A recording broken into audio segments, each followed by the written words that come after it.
Very good morning students. कैसे हैं आप सभी? आई होप आप सब अच्छे होंगे। Today I am going to teach you science of class 5th and today we continue chapter 4 the nervous system and today we discuss part 3rd। So let's open chapter number 4. This is your science book, science of class 5th.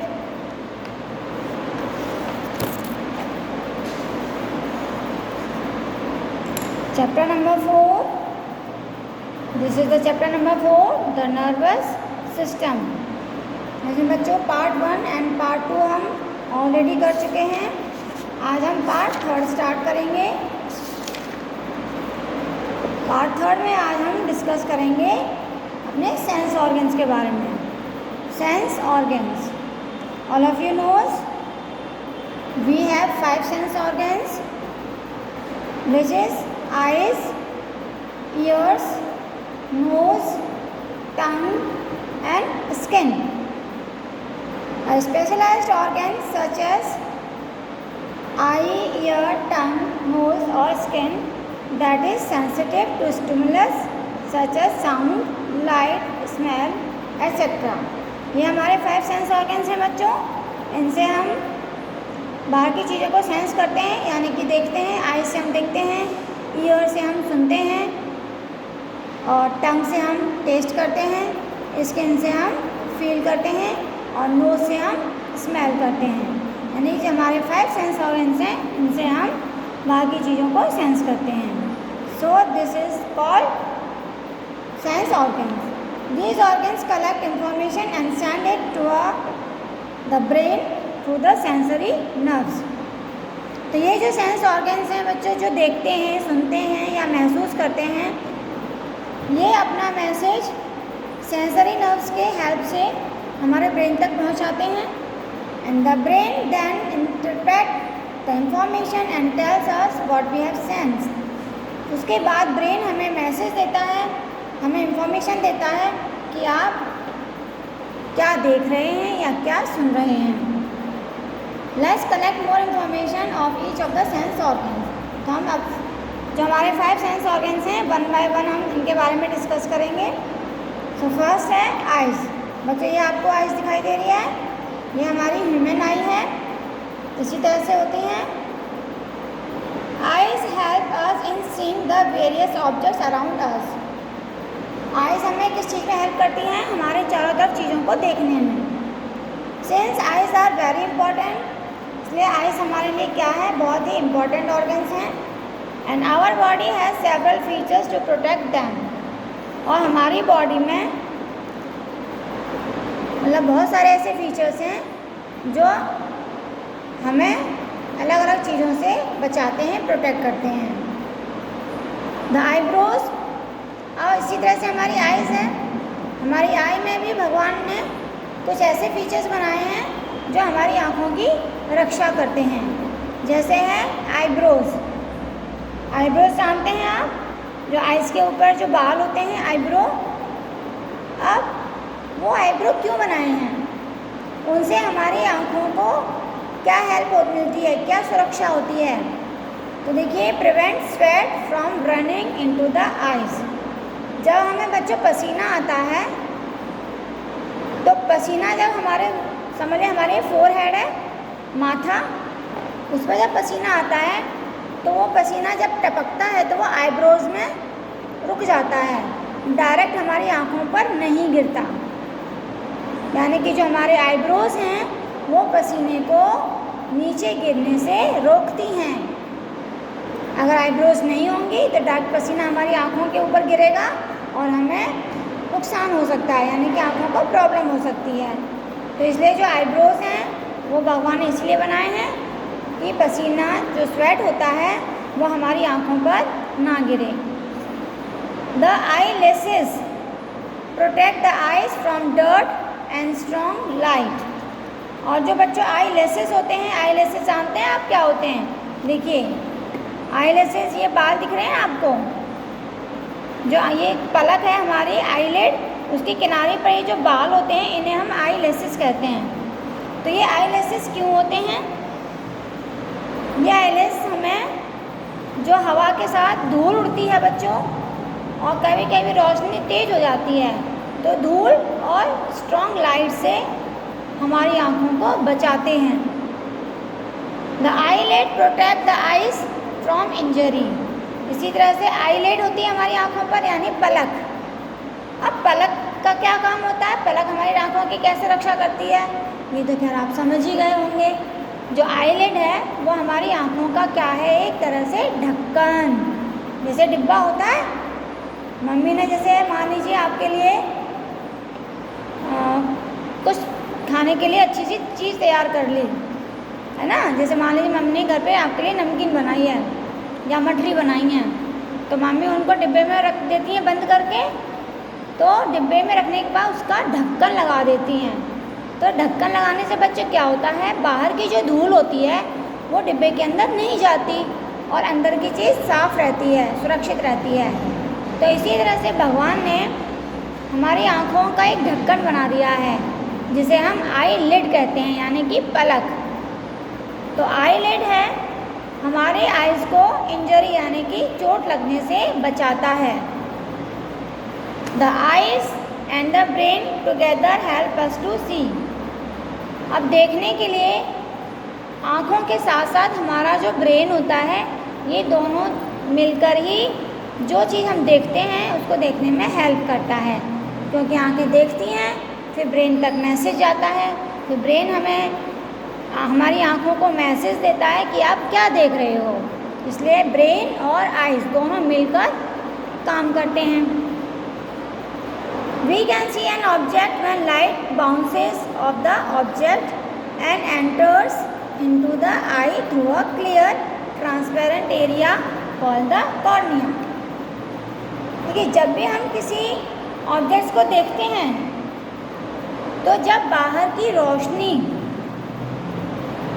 उस object पर पड़ती है और objects पर पड़ने के बाद फिर वो हमारी आँखों के अंदर पहुँचती है, तब हमें वो चीज़ क्लियर ट्रांसपेरेंट दिखाई, जो हमारी आँखों के अंदर क्लियर ट्रांसपेरेंट पार्ट होता है वहाँ पर पड़ती है, जिसे हम कॉर्निया कहते हैं। Behind the cornea is the iris. अब बच्चों, कॉर्निया के पीछे हमारी आइज़ में एक पार्ट होता है जिसे हम इरिस कहते हैं। It is the coloured part of the I and determine I colour.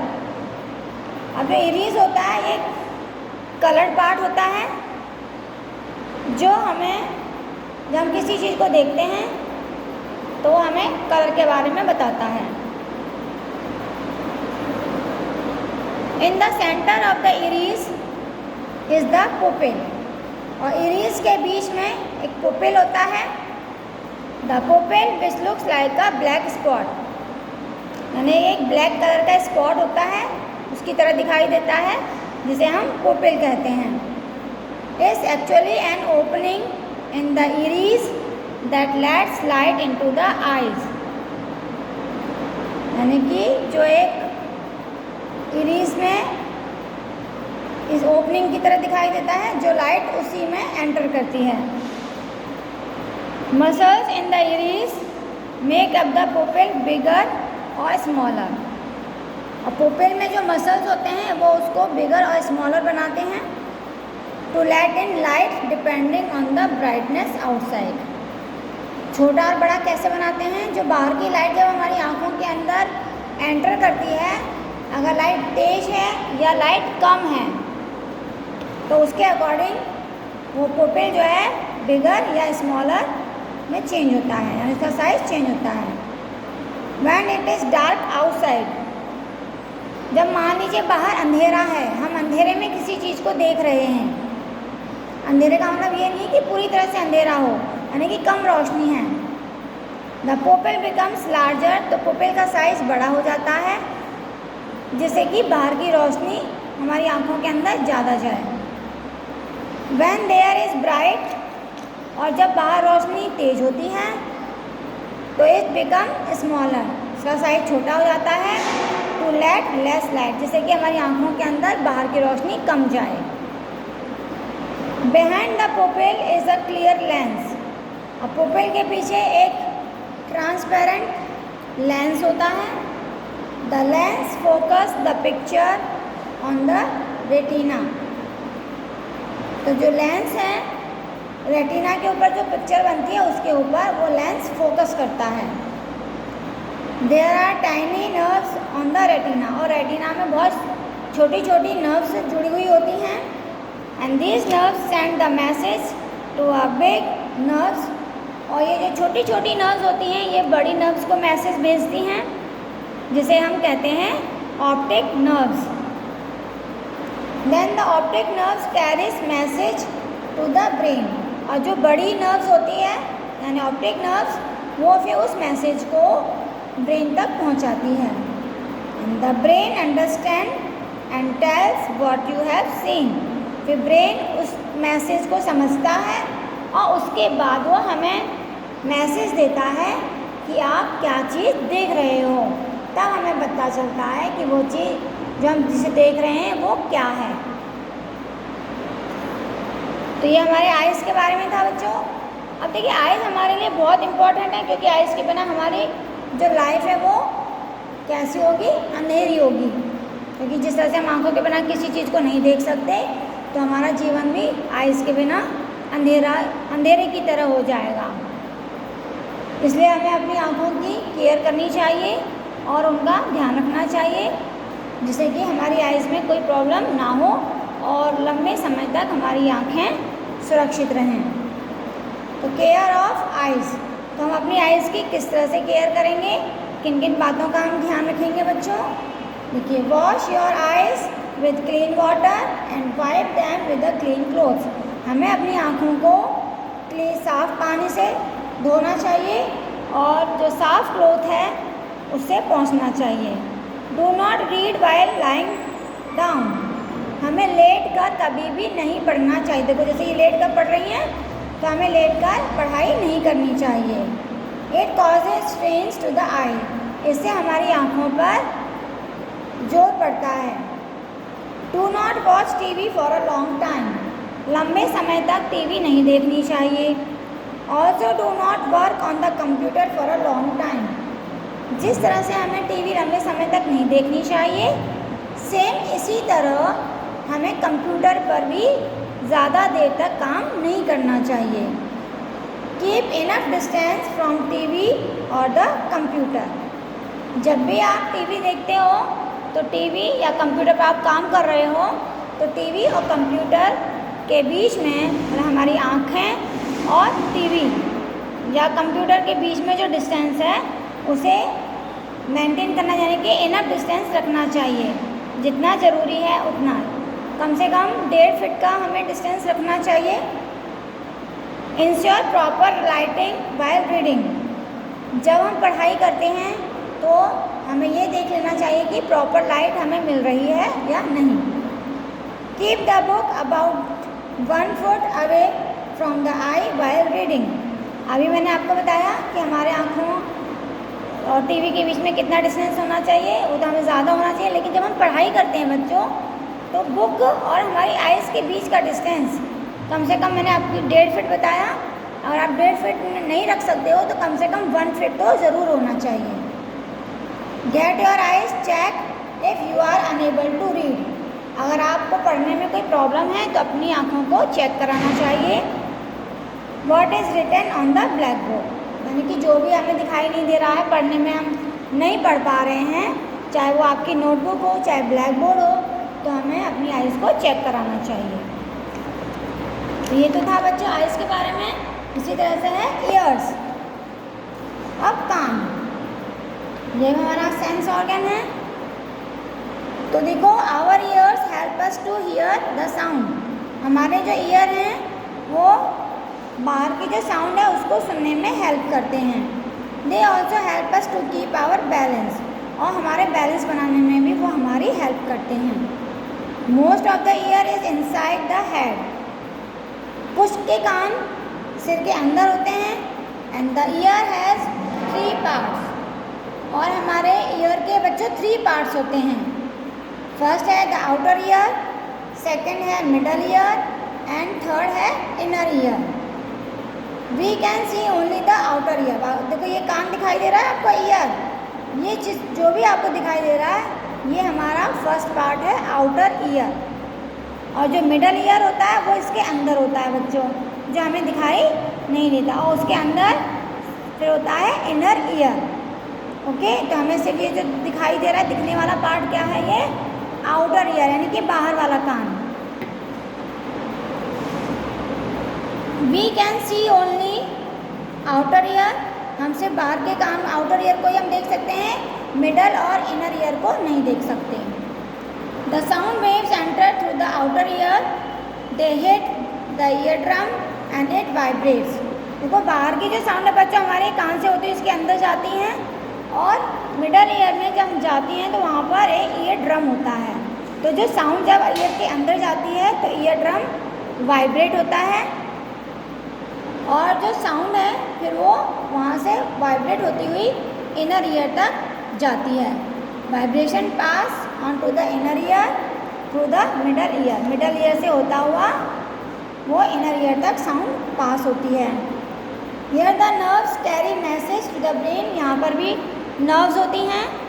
देखिए नर्व्स हमारी पूरी बॉडी में एक जाल की तरह फैली हुई हैं। तो जो ईयर में नर्व्स होती हैं वो मैसेज, जो साउंड का मैसेज है उसे ब्रेन को पहुंचाती हैं, and our brain tell us what the sound is. फिर ब्रेन हमें मैसेज देता है कि जो साउंड आप सुन रहे हैं वो किसकी है। ये बच्चों ईयर के बारे में था। अब जैसे मैंने आपको बताया कि जिस तरह से आइज़ हमारे लिए इम्पॉर्टेंट है इसी तरह से ईयर्स भी हमारे लिए इम्पॉर्टेंट हैं, तो हमें ईयर की भी केयर करनी चाहिए। अगर आप ईयर की केयर नहीं करोगे तो आपके कान खराब हो जाएंगे, आपको सुनाई देना बंद हो जाएगा, और सामने वाला आपको कुछ भी कह देगा तो आपको समझ में भी नहीं आएगा, न सुनाई देगा कि वो क्या कह रहा है, चाहे वो आपकी बुराई ही क्यों ना कर रहा हो। तो हमें ईयर्स की केयर करनी चाहिए। तो ईयर की केयर करने के लिए हमें क्या क्या करना चाहिए? Do not clean your year with pointed object like a pin और मैच स्टिक। हमें अपने कानों की सफाई पिन या मैच स्टिक से नहीं करनी चाहिए। You may damage the delicate part inside, क्योंकि हमारे कान के अंदर बहुत नाजुक पार्ट होते हैं। अगर आप इस तरह से कान की सफाई करते हैं तो वो डैमेज होने का खतरा होता है, डैमेज हो सकते हैं। You may use cotton buds to clean the ear. बच्चों मार्केट में कॉटन बड्स आती हैं, उनका यूज़ आप अपने ईयर को क्लीन करने के लिए कर सकते हैं। Loud sound from loud speaker and music system can also damage your ear drum and even make you deaf. बच्चों बहुत ज़्यादा तेज़ आवाज़ सुनना, जैसे लाउड स्पीकर की आवाज़ होती है या कोई भी म्यूज़िक सिस्टम चलाते हैं तो उसकी आवाज़ हम तेज़ कर देते हैं, तो जो लाउड साउंड होती है वो हमारे ईयर को डैमेज कर सकती है, जिससे हम डेफ यानी बहरे हो सकते हैं। Never hit anyone hard on his year और हिज और हर ईयर। हमें कभी भी किसी के कान पर नहीं मारना चाहिए। Visit your doctor if you have an इनरेक्टर। अगर आपको कुछ प्रॉब्लम है, दर्द है, कुछ भी है, तो आप अपने डॉक्टर को दिखाना चाहिए, चेक कराना चाहिए। नेक्स्ट है नोज़।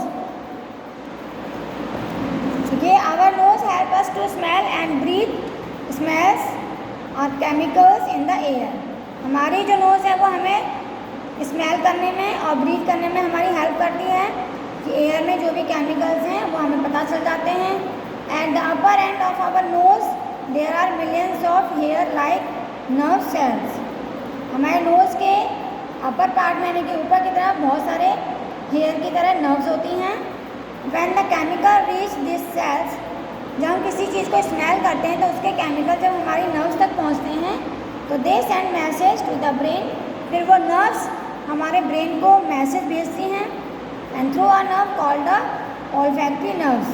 तो वो नर्व्स क्या होती हैं? Olfactory nerves. And then brain then recognise the smell. फिर ब्रेन उस स्मेल को पहचान करता है और फिर हमें मैसेज देता है कि वो स्मेल किसकी है। हमें अपनी आइज़ और ईयर की तरह नोज़ की भी केयर करनी चाहिए। तो हम नोज़ की केयर किस तरह से करेंगे? Keep your nostril clean by blowing your nose in the wash basin or in a clean हैंडकरचिफ। हमें अपनी जो नॉस्ट्रिल यानी देखो ये नॉस्ट्रिल होते हैं जो होल्स हैं, इन्हें हम नॉस्ट्रिल कहते हैं। इन्हें हमें हमेशा क्लीन करना चाहिए। Do not put any object in your nose. हमें किसी भी ऑब्जेक्ट को अपनी नोज़ में साफ करने के लिए नहीं डालना चाहिए। इसी तरह से टंग। तो देखिए टंग बच्चों हम क्या करते हैं, किसी भी चीज़ को टेस्ट करते हैं। The tongue help you taste and speak. Tongue हमें किसी चीज़ को टेस्ट करने में और स्पीक यानी बातें करने में हेल्प करती है। The tongue rolls the food around in the mouth. जब हम कुछ खाते हैं तो उस फूड को मुंह में घुमाने का काम कौन करता है? Tongue. You taste your food as it move over your tongue. जब हम किसी चीज़ को अपनी टंग पर रखते हैं तो हमें उसका टेस्ट पता चलता है कि वो खट्टी है, मीठी है या तीखी है या नमकीन है। The tip side and the back your tongue is covered with tiny bumps. हमारे जो टंग है उसके टिप यानी बिल्कुल यहाँ आगे साइड में और सबसे पीछे यहाँ पर बहुत छोटे छोटे बम्प्स होते हैं। Inside the bumps are cells called taste buds. इन बम्प्स में टेस्ट बर्ड्स होते हैं। बम्प्स यानी देखो ये फूले फूले से होते हैं, इस तरह से पार्ट थोड़ा फूला हुआ होता है, तो उसमें टेस्ट बर्ड्स होते हैं जिससे हमें टेस्ट का पता चलता है। Taste buds are different parts of tongue. और ये टेस्ट बर्ड हमारे टंग के अलग अलग पार्ट्स में होते हैं, जैसे आगे होते हैं, दोनों साइड में होते हैं, पीछे होते हैं और बीच में। तो food taste better if you can smell it. हम फूड का टेस्ट स्मेल करने के बजाय टेस्ट करके पता लगा सकते हैं। And food also taste better if you can see it. अब हमें अपनी टंग की भी केयर करनी चाहिए। So care of the tongue, किस तरह से केयर करनी चाहिए? देखिए clean your tongue when you brush your teeth. जब आप अपने टीथ को ब्रश करते हैं तो उस समय हमें अपनी टंग को क्लीन करना चाहिए। एंड डू नॉट ईट और drink anything which is very hot. और देखिए कोई चीज़ जब बहुत ज़्यादा गर्म है तो हमें उसको ना तो ईट करना चाहिए और ना ही ड्रिंक करना चाहिए, क्योंकि इससे हमारी टंग डैमेज हो जाती है, जल जाती है। लास्ट है skin. Skin is covers your entire body. बच्चों स्किन हमारी पूरी बॉडी पर है, ऊपर से लेके नीचे तक। तो स्किन का क्या काम है? हमारी बॉडी को कवर करना। जैसे आप अपनी नई बुक्स और नई नोटबुक पर कवर लगाते हो तो अंदर एकदम नई की नहीं रहती है और बाहर का जो कवर है उसी पर डस्ट सब कुछ चलता रहता है। तो जो स्किन है वो हमारी बॉडी का क्या है? एक कवर है। It has millions of tiny nerves ending. और हमारी स्किन में बहुत सारी छोटी छोटी नर्व्स होती हैं, मिलियंस यानी बहुत ही ज़्यादा होती हैं। The nerves in some places are closer together. और कहीं कहीं ये नर्व्स बहुत ज़्यादा पास पास होती हैं। They help us to feel hot, cold, pain, pressure and touch. और ये नर्व्स हमें इन चीज़ों को फील करने में हेल्प करती हैं। अब बच्चों जिस तरह से हमने अपने और सेंस ऑर्गन्स की हमने केयर करना सीखा, इसी तरह से स्किन की भी हमें केयर करनी चाहिए। अगर आप स्किन की केयर नहीं करोगे तो हमें स्किन की जो अलग अलग बीमारी हैं, डिसीज़ हैं, वो होनी शुरू हो जाएंगी। जैसे कभी खुजली हो रही है या फुंसियाँ निकल रही हैं या कुछ भी स्किन की प्रॉब्लम हो सकती है। तो हमें अपने स्किन की केयर करनी चाहिए। ये आपको स्किन दिखाई दे रही है। Keep your skin clean bye washing it with soap and water. हमें अपनी स्किन को साबुन और पानी से वॉश करके साफ़ करना चाहिए। And wear clean clothes. हम साफ़ कपड़े पहनने चाहिए, क्योंकि गंदे कपड़े आप पहनोगे तो उनकी जो गंदगी है वो हमारी स्किन में लगेगी और फिर हमें स्किन प्रॉब्लम होगी। एनी स्क्रैच और cut on the skin should be treated with N antiseptic lotion. अगर हमें कहीं हमारी स्किन में कट लग जाता है तो उस पर हमें एंटीसेप्टिक लोशन लगानी चाहिए to keep away the growth of germs, जैसे कि उस कट पर कोई जम्स ना हो। Eat healthy food and drink plenty of water. हमें अपनी स्किन को स्वस्थ रखने के लिए, हेल्दी रखने के लिए हेल्दी फूड खाना चाहिए और बहुत ज़्यादा पर्याप्त मात्रा में पानी पीना चाहिए। So children, this chapter is completed. Thank you. Have a nice day.